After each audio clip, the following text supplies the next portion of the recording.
औज़ुबिल्लाहि मिनश्शैतानिर्रजीम बिस्मिल्लाहिर्रहमानिर्रहीम कुल मन युनज्जीकुम मिन ज़ुलुमातिल बर्रि वल बहरि तदऊनहु तदर्रुअन व खुफिया लइन अंजाना मिन हाज़िही लनकूनन्न मिनश्शाकिरीन।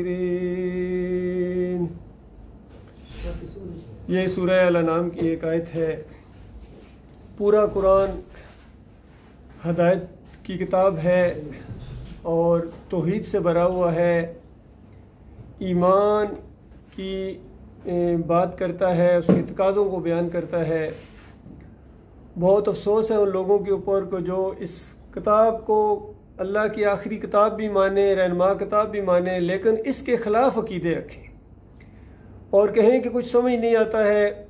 हालांकि बहुत ही सादा अल्फाज के अंदर, और क्यों ना हो, अल्लाह से ज़्यादा कौन बात अच्छी तरह बयान कर सकता है।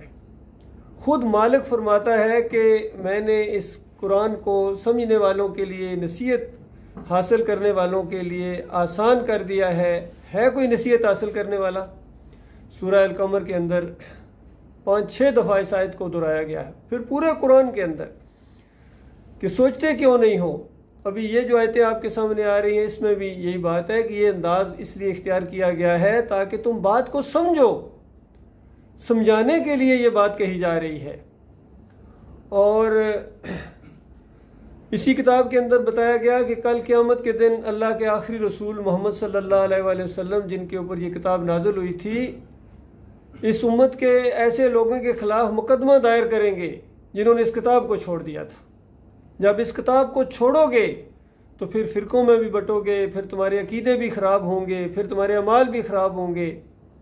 इसी वजह से आखिरी दिनों के अंदर ज़ोर दे के फरमाया था नबी अलैहिस्सलाम ने कि तरक्तु फ़ीकुम अमरैन लन तज़िल्लू बिमा तमस्सक्तुम बिहिमा, कि तुम्हारे दरमियान 2 चीज़ें छोड़े जा रहा हूँ, कभी गुमराह नहीं होंगे अगर दोनों को मजबूती के साथ पकड़ लोगे। किताबुल्लाह व सुन्नत रसूली, एक अल्लाह की किताब है और एक अल्लाह के रसूल की सुन्नत है, नबी अलैहिस्सलाम का तरीका है। इसको जब मजबूती के साथ पकड़ लोगे तो कभी गुमराह नहीं होगे।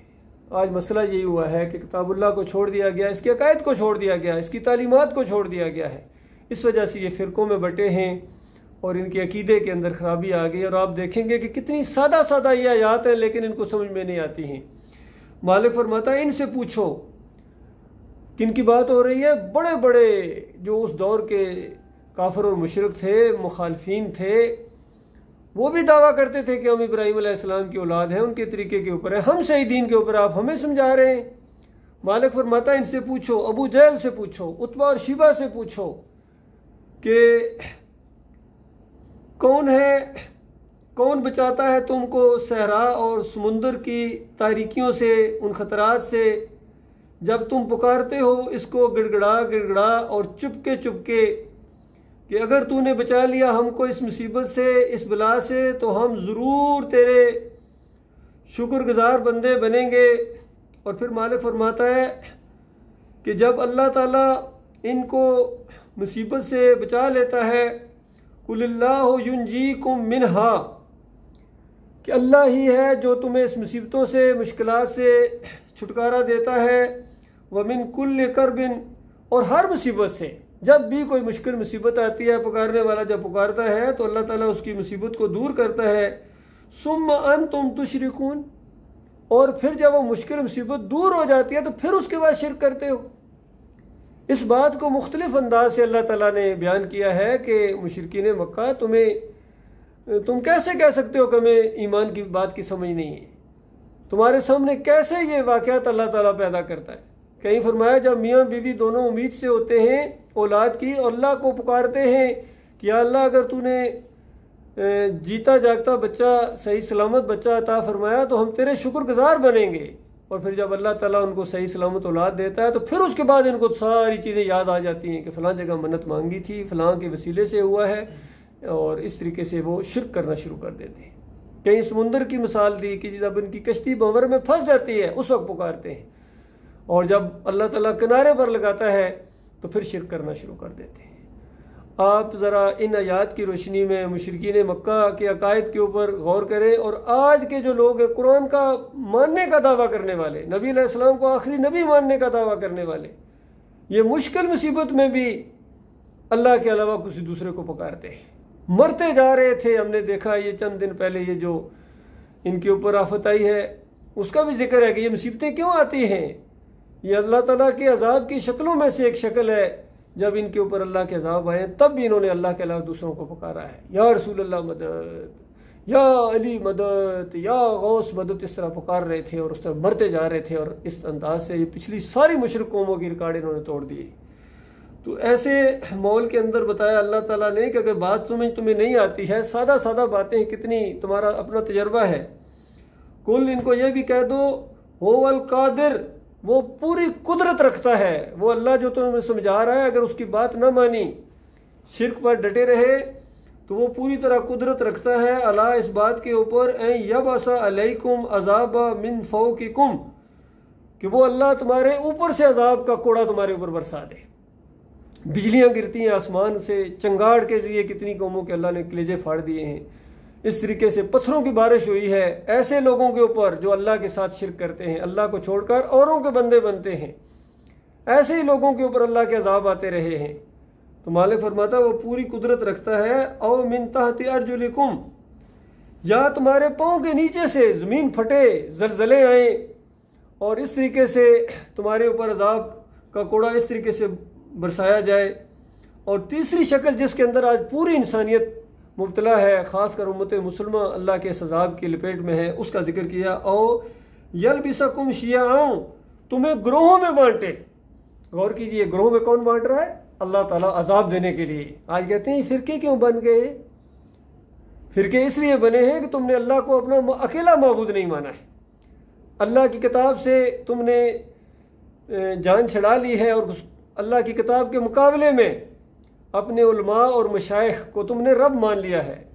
अल्लाह की किताब किसी चीज़ को हलाल करार दे, तुम हराम करार देते हो, तुम्हारे उलमा उसको हराम करार देते हैं। किसकी बात मानते हो? अपने उलमा की बात मानते हो, अल्लाह की बात नहीं मानते हो। इसी तरह अगर अल्लाह की किताब किसी चीज़ को हलाल करार दे और तुम्हारे उलमा उसको हराम करार दें, तो तुम अपने उलमा की बात को मानते हो। इसकी सबसे बड़ी मिसाल आज ये उजरत का मसला है। अल्लाह की किताब खुले अल्फाज के अंदर इस दीन के ऊपर उजरत लेने को इस तरह रद्द करती है और अंबिया की दावत बताई कि सारे अंबिया ने जहाँ तौहीद की बात कही है कि ऐ मेरी कौम के लोगों, अल्लाह की बंदगी करो, उसके साथ किसी को शरीक न ठहराओ, और साथ ही ये बात कही है कि मैं तुमसे कुछ इस मामले में उजरत का तलबगार नहीं हूँ, तुमसे माल नहीं मांगता हूँ, कोई दुनियावी मफादात नहीं मांगता हूँ, तो तुम मेरी बात समझने की कोशिश करो। सूरह यासीन के अंदर जो एक ईमान लाया, 3 पैगंबरों की दावत है एक बस्ती के अंदर, अंदाजा लगाई। तौहीद की दावत दे रहे हैं, कौम बिफरी हुई है, मारने पर उतर आई है, और एक मर्द मोमन जिस तक ये दावत पहुंची है दौड़ता हुआ आया है, उसने आके कौम को खिताब किया कि मेरी कौम के लोगों, इनकी बात मानो। पहली बात ये है दलील कि ये तुमसे उजरत नहीं मांगते हैं, तुमसे माल नहीं मांगते हैं, और दूसरी बात यह है कि ये बिल्कुल हिदायत याफ्ता है, तौहीद की दावत देते हैं। इस अंदाज से उसने बिल्कुल 2 गोया कुलिये बयान कर दिए कि अगर किसी को परखना है, कोई ग्रोह है, कोई आलम दीन है, कि ये सच्चा है या झूठा है। ये आलम दीन हक की बात करता है या बातिल को मिला के पेश करता है। तो पहला टेस्ट उसका ये है कि वो दीन के ऊपर अगर उजरत लेता है तो वो स्क्रीन आउट हो गया बिल्कुल। अब वो दीनदार नहीं है, अब वो अलामा जो है कुरान का शेख नहीं है, बल्कि फिर वो मुनकर कुरान है और हरामखोर है, अगर वो दीन को उसने माश का जरिया बनाया हुआ है। तो दूसरी बात यह है कि अगर वो तौहीद की दावत नहीं देता है, ईमान अकीदे की दावत नहीं देता है, इसकी तरफ नहीं बुलाता है, फिरकों की तरफ अगर बुलाता है, शिर्क की तरफ बुलाता है, अल्लाह के अलावा किसी और को दाता कहता है, दस्तगीर कहता है, मुश्किल कशा कहता है, मदद के लिए पुकारता है, वास्ते वसीले देता है, कोई भी शिर्क की जो किस्म भी वो पेश करता है, उसको पहचानो कि अब ये उलमाए इकराम नहीं है। अगर मर गया है तब वो रहमतुल्लाह अलैह नहीं है। तो ये 2 निशानियाँ बताई। तो जब ये बात नहीं मानी है कौम ने, तो उसके बाद मालिक ने ये अजाब का कोड़ा इनके ऊपर बरसाया है। ये फ़िरकों में बटे हैं, कोई बरेलवी कहलाता है, कोई देवबंदी कहलाता है, कोई अहले हदीस कहलाता है, कोई सल्फ़ी है, चकड़ालवी है, सोहरवर्दी है, नक्शबंदी है, चिश्ती है, कादरी है। मुस्लिम कहाँ हैं? अल्लाह तो फरमाता है मेरे अंबिया के मानने वालों, मैंने तुम्हारा नाम मुस्लिम रखा है। मुस्लिम यानी फर्माबरदार। दीन इस्लाम है ही फर्माबरदारी का नाम। जो अल्लाह की फर्माबरदारी करता है, अपने मालिक को अकेला माबूद मानता है, उसके साथ शिर्क नहीं करता है।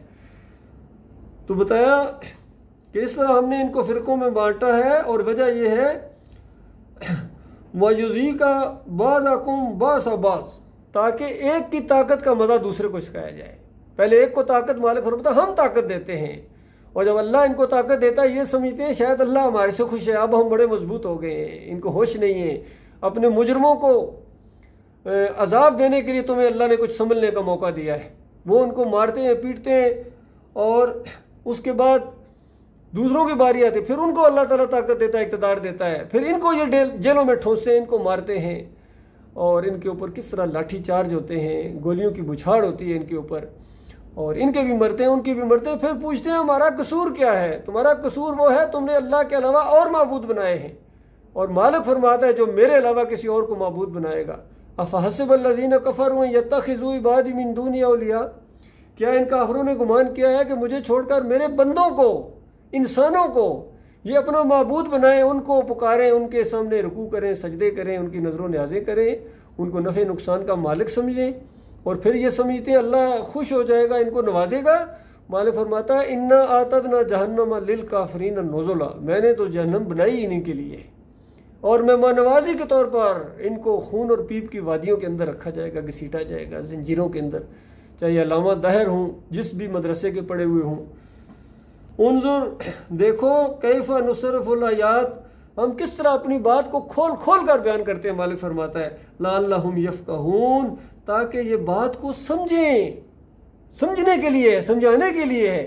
और ये अब भी अगर नहीं समझेंगे कुरान की सादा सी दावत को, अल्हम्दुलिल्लाह से लेकर वन्नास तक एक ही मसला है, तौहीद का मसला है, ईमान का मसला है, अकीदे का मसला है, और आखिरत का जो हिसाब किताब होगा, वो जब तराजू कायम किया जाएगा ईमान का, तो हर एक को ईमान के ऊपर परखा जाएगा।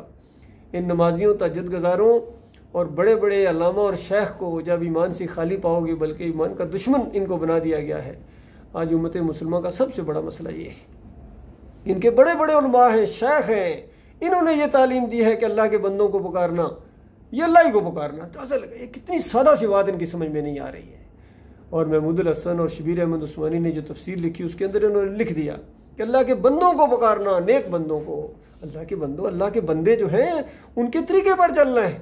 हर सलाद के अंदर ये दुआएं मांगते हो, या अल्लाह नेक लोगों के रास्ते पर चला, नेक लोगों के तरीके पर चला।